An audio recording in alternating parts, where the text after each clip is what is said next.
is the number. But I don't think that's really the issue here. I think the issue here in Andhra Pradesh is very significantly where the rural vote is going to go. 62% of the state is employed in agriculture. And that's why the YSRCP has this massive, dispersal scheme agenda.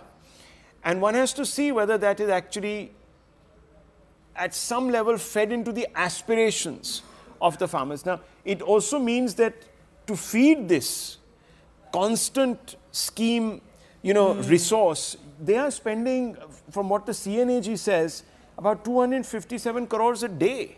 Yes, so that's the plank of the BJP, isn't it, Smita?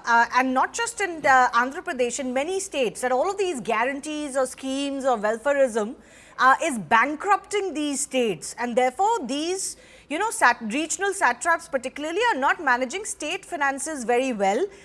Also, as we have seen in Telangana, and I was making this example earlier, look at what happened with KCR and the BRS. Welfareism alone is not really getting you repeat mandates. You need a little bit plus there as well. So, will Jagan Mohan Reddy's welfareism, quote unquote, as successful as it may be, work on the ground alone?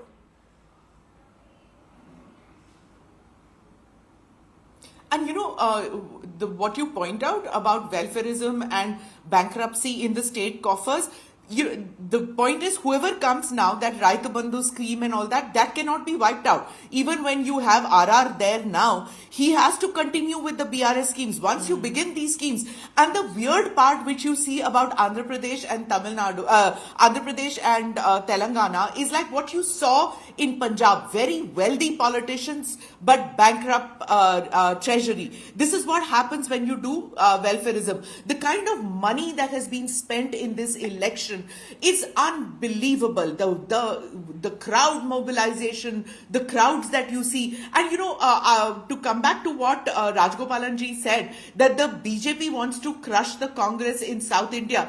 The thing is that the rise of regional parties in the South was because the Congress ceded space to them. The Dravid parties pointed it out first.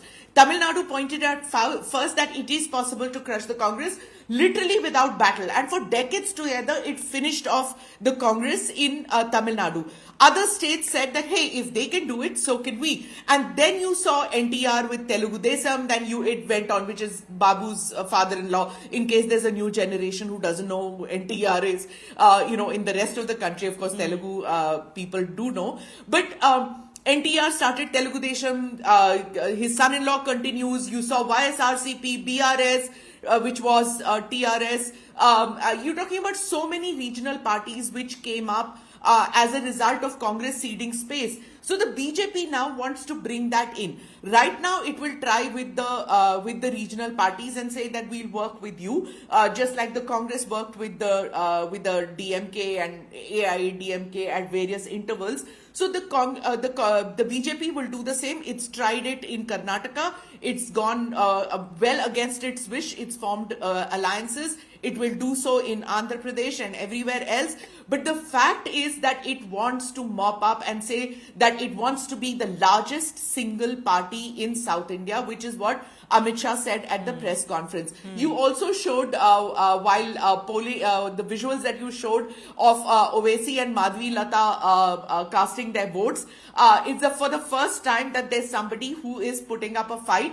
That election has grabbed media attention. And as Babu, you ran a soundbite, I don't know whether you've run the soundbite, but Chandrababu Naidu today said that, the enthusiasm that he's seeing people polling, people have come in even from America to cast their votes, and which is true. It's not exaggeration.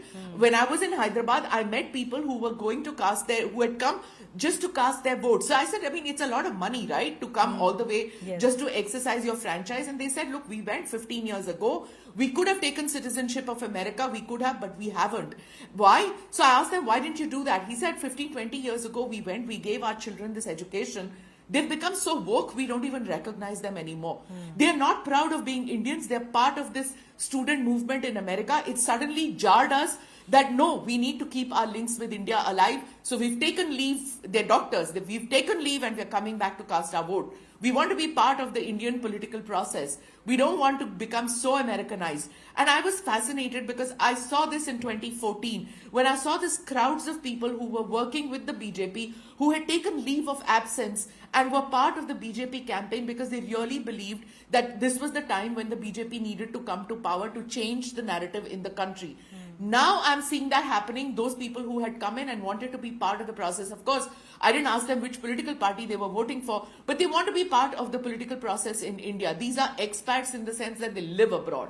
So a strange kind of a thing. I'd like to see what kind of polling numbers we're going to see. Yes, I was in about to Hyderabad say, today. you know,